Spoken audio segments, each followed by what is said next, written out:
हरे कृष्णा, श्रीला प्रभुपाद की जय। मेरा नाम रॉबिन सिंह है और मैं उत्तर प्रदेश गोरखपुर का निवासी हूँ। मैं यहाँ पे 2022 में भोपाल में आया था। तो मेरे को एक्चुअली थोड़ा-सा बस मटेरियल लाइफ में थोड़ा खोखलापन लगता था। कुछ तो है जो नहीं मिल रहा है मेरे को। तो मैं यहाँ पे एक्चुअली जेईई के लिए प्रिपरेशन करने आया था। तो हमारी कोचिंग में क्या हुआ कि 6 महीने के बाद से इस्कॉन के डिवोटीज आते थे। वो संडे को 1 घंटे का सेमिनार रखते थे। उसमें थोड़ी कीर्तन होती थी, फिर वो भगवद गीता के कुछ श्लोक बताते थे और फिर प्रसादम खिलाते थे। तो शुरुआत में तो उतना रुचि नहीं था, लेकिन प्रसाद बहुत, खासकर जो खीर था वो बहुत ज़्यादा मेरे को भाता था। तो ऐसा कि जो प्रभु जी थे वो मेरे को थोड़ा-सा ज़्यादा खीर दें, तो मैं अटेंटिवली सुनना शुरू कर दिया था। 1 हफ्ते में 1 बार आते थे प्रभु जी हमारे कोचिंग में। संडे को आते थे और जनरली 6 से 8 के अराउंड वो अपना सेशन रखते थे। 1 घंटे वो सेशन रखते थे। हम अपन को कीर्तन कराते थे, भगवद गीता का कुछ उपदेश देते थे। तो मैं थोड़ा-सा अटेंटिवली सुनने लगा, तो मेरे को थोड़ा-सा और जानने की मतलब मेरे को एक्साइटेड हो गया कि और जानना चाहिए इसके बारे में। तो फिर मैं प्रभु जी से थोड़ा-सा ज़्यादा डीपली इन सब चीज़ों के बारे में, स्पिरिचुअलिटी के बारे में मैं डिस्कस करता था।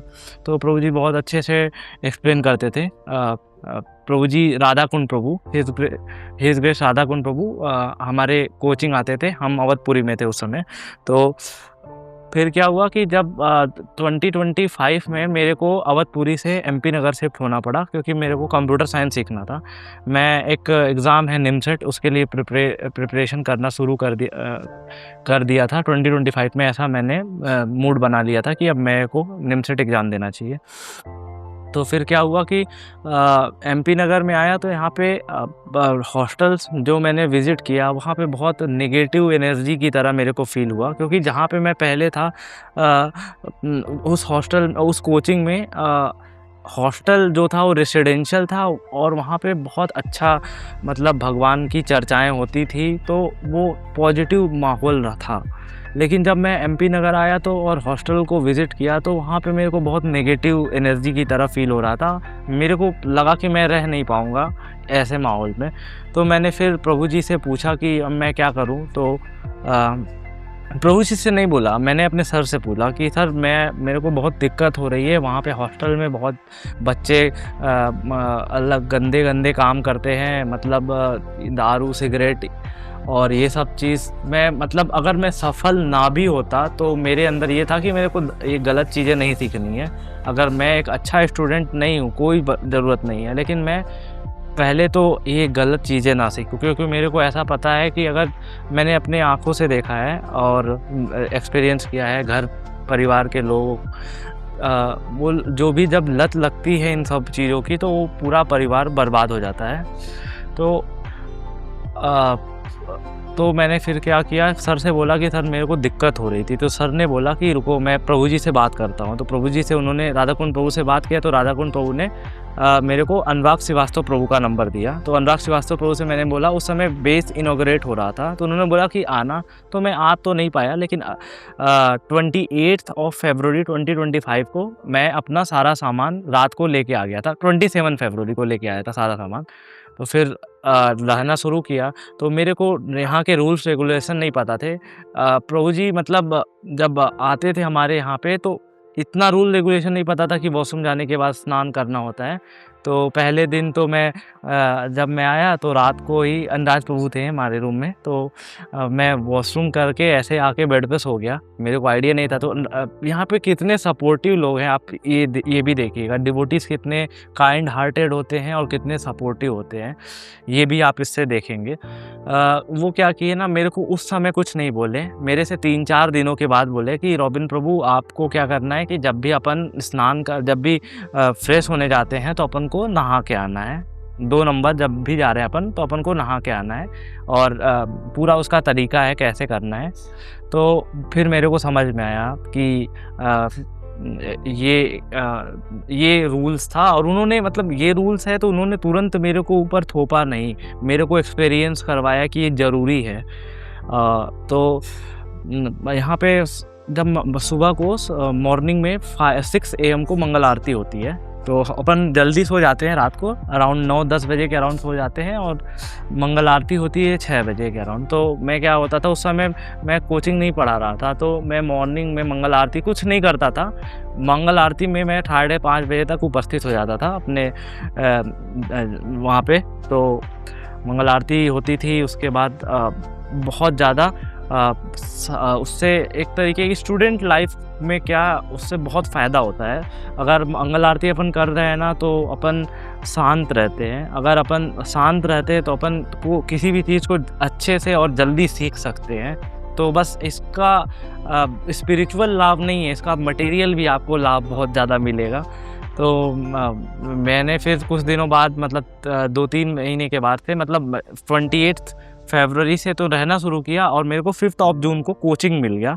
तो मेरे को कोचिंग पढ़ाने जाना रहता था, तो वो जिसके यहाँ मैं पढ़ाता था कोचिंग, वो बोली आंटी कि मेरे को तुम 6:30 बजे तक मेरे यहाँ पे रहने चाहिए। तो कुछ दिनों तक मैं क्या किया कि कुछ दिन मैं उसको दोपहर शाम को पढ़ा देता था, 3 दिन शाम को, 4 दिन सुबह में पढ़ा देता था। तो लेकिन उन्होंने ऐसा फिर फोर्स कर दिया अगस्त से कि अब तो तुम नहीं, जुलाई से ही, कि अब तो तुम उसको मॉर्निंग में ही पढ़ाओ, क्योंकि इवनिंग और आफ्टरनून में वो उतना इफ़ेक्टिवली पढ़ नहीं पाता है। तो मेरे को फिर बहुत ज़्यादा मैं अब मॉर्निंग प्रोग्राम अटेंड नहीं कर पाता था, तो अंदर से बहुत ज़्यादा दुख होता था कि ये मैं अटेंड नहीं कर पा रहा हूँ। लेकिन यहाँ के डिवोटीज़ खासकर बहुत मतलब सपोर्टिव थे। सारे डिवोटीज़, मनी किशोर प्रभु हम लोगों को लीड मतलब मैनेजमेंट करते हैं, सब देखते हैं, वो समझते हैं, मतलब वो सारे डिवोटीज़ को अच्छे से समझते हैं कि तो इसलिए ये बेस ग्रो कर रहा है। मैं भी देखता हूँ कि वो सारे डिवोटीज़ को समझते हैं कि किसको क्या करना चाहिए। तो मेरे एग्ज़ाम, मैंने जो फिर एग्ज़ाम की तैयारी करता था, एक कोचिंग पढ़ा रहा था। अगस्त में मेरे पास जुलाई 25 को मेरे पास दूसरी कोचिंग आ गई और मैं अब तो 2-2 कोचिंग पढ़ाने लगा, तो अब तो और दिक्कत हो जाता था। लेकिन फिर क्या करता था, मैं चैंटिंग कर लिया करता था। मॉर्निंग प्रोग्राम थोड़ा कम अटेंड कर पा रहा था, लेकिन चैंटिंग कर लिया करता था। तो अंदर से बहुत मेरे को लाइट फील होता था। और एक्चुअली मेरे अंदर पहले से ही था कि ये मटेरियल जो लाइफ है ना, इसमें मेरे को सेटिस्फेक्शन नहीं मिल रहा था।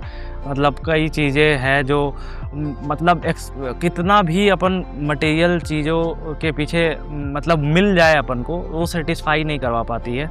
जैसे कि अपन को कोई चिप्स बहुत पसंद है, अपन उसको बहुत ज़्यादा खा लें तो आपको ऐसा लग जाएगा कि मन भर गया, लेकिन फिर से आपको अगर भूख लगेगी तो आप वो चिप्स खाएँगे। तो आपको लग रहा है कि आप भोग रहे हो उस चिप्स को, लेकिन वो चिप्स आपको भोग रहा है एक तरीके से देखा जाए तो। वो आपको अंदर से खोखला करते जा रहा है।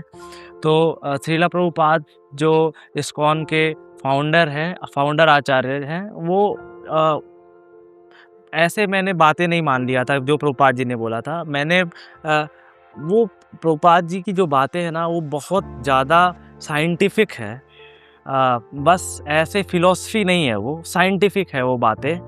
और फिर मैं ऐसे ही पूरे साल मतलब ऊपर नीचे करके, लेकिन अप्स एंड डाउन्स तो बहुत होता था। हमारे पास शुरुआत में तो कुक नहीं थे, तो बहुत दिक्कत होती थी, लेकिन भगवान और शिला प्रभुपाद नरसिंह देव की इच्छा थी कि मैनेज हो जाता था इनके कृपा से। तो सुबह को मैं पढ़ाने निकल जाता था, मंगल आरती अटेंड करता था, पढ़ाने निकल जाता था, और फिर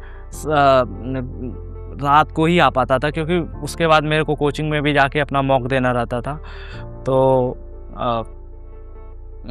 इस तरीके से मेरा पूरा साल निकला है। और मैं जिस एग्ज़ाम के लिए प्रिपेयर कर रहा था उसमें मेरा ऑल इंडिया रैंक 146 है, और जो कि मतलब बहुत ही अच्छा माना जाता है। उससे मेरे को सारे कॉलेजेस मिल रहे हैं।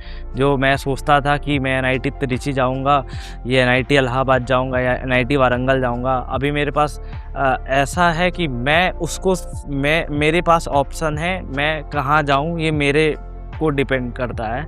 अब ये नहीं कॉलेज पहले मैं सोचता था कि त्रिची बहुत बड़ा चीज़ है, लेकिन जब मैंने उस एग्ज़ाम में मतलब इस रैंक से क्लियर कर लिया है तो अब ऐसा लगता है कि अब मैं उसको खुद चुन सकता हूँ। और ये इस टाइम टेबल के साथ बहुत ही ईज़िली मतलब आगे चल के ना ज़िंदगी में बहुत अप्स और डाउन्स आएंगे जो कि सारे लोग नहीं झेल पाएंगे। स्पिरिचुअलिटी इज़ अ वे, मतलब कि हमको ना स्पिरिचुअलिटी एक वैराग्यता की तरफ लेके जाती है, क्योंकि यहाँ पे संसार जो है ना संतुष्टि नहीं दे सकता है। ये आप अपने डे टू डे लाइफ में ध्यान से ऑब्जर्व करेंगे तो आपको पता चल जाएगा।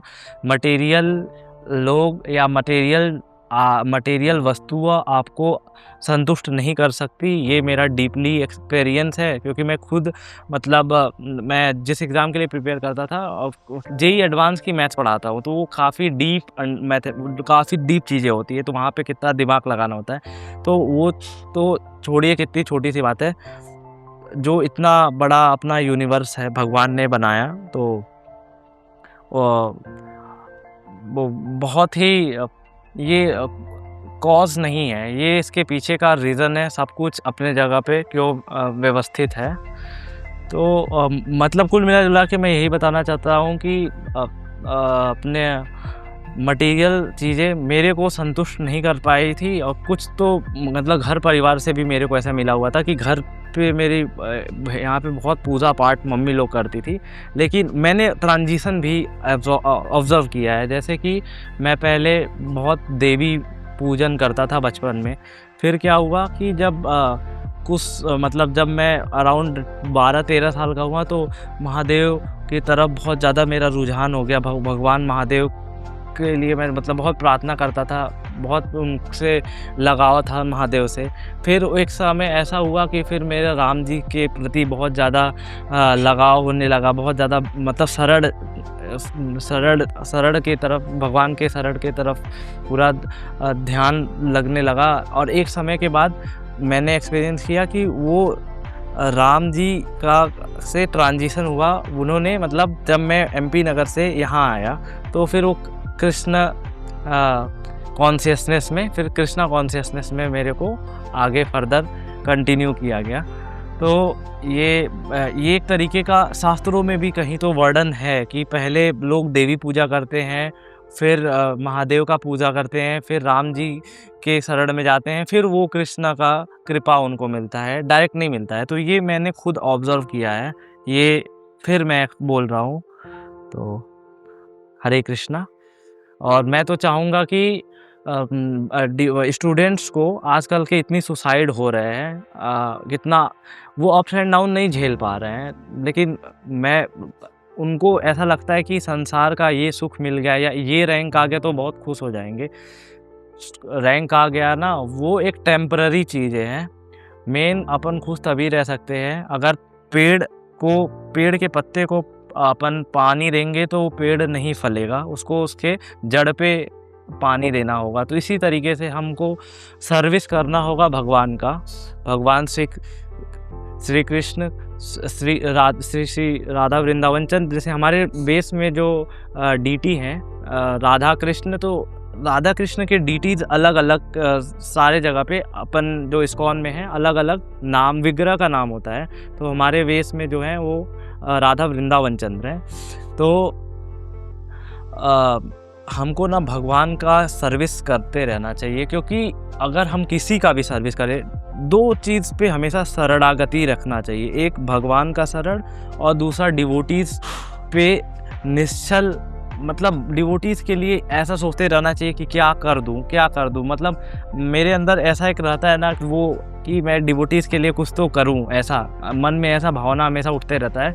तो एक भगवान और एक डिवोटीज़, इन दोनों के लिए अपन को प्रयास करते रहना चाहिए कि क्या इन लोगों के लिए अपन कर सकते हैं, क्योंकि ये जो अपन कुछ ले नहीं जा सकते यहाँ से, जो ले जा सकते हैं बस वो यही ले जा सकते हैं कि भगवान के लिए अपन क्या कर रहे हैं और डिवोटीज़ के लिए क्या कर रहे हैं। मटेरियल लोगों के लिए अपन कुछ भी कर दे, मटेरियल लोग, अगर आप भिखारी को 10 रुपया दे दिए, 50 रुपया दे दिए, फिर से वो वही भीख मांगेगा, वो नहीं सुधरेगा, क्योंकि वो अपने डे टू डे लाइफ को उसमें चेंज लाएगा ही नहीं, तो फिर कैसे सुधरेगा। तो अपन को भगवान के भक्तों और भगवान के शरण में रहना चाहिए और उस सर्विस करते रहना चाहिए, क्योंकि मटेरियल लोगों का अपन सर्विस करेंगे तो उसका कोई मतलब नहीं है। आगे चल के हमको ही उनसे लगाव हो जाएगा। लगाव सबसे बड़ी बीमारी है एक तरीके से, मतलब अटैचमेंट हो जाता है। अगर हम किसी ह्यूमन टेंडेंसी है, अपन किसी लोगों के साथ ज़्यादा रहते हैं, ज़्यादा बातें करते हैं, उन लोगों के साथ ज़्यादा समय बिताते हैं, तो अपन अटैचमेंट हो जाता है। और मटेरियल लोगों से अटैचमेंट तो मैं प्रयास बोलूँगा कि आप लोग बच के रहिए, मटेरियल लोगों से अटैचमेंट नहीं होना चाहिए, नहीं तो फिर वो एक्सपेक्टेशन 99% वो आपके एक्सपेक्टेशन के विपरीत चलेंगे और आपको दुख देंगे। तो आपको क्या करना चाहिए, भगवान और डिवोटीज़ के पद चिन्हों पे चलते रहना चाहिए। हरे कृष्णा, दंडवत प्रणाम।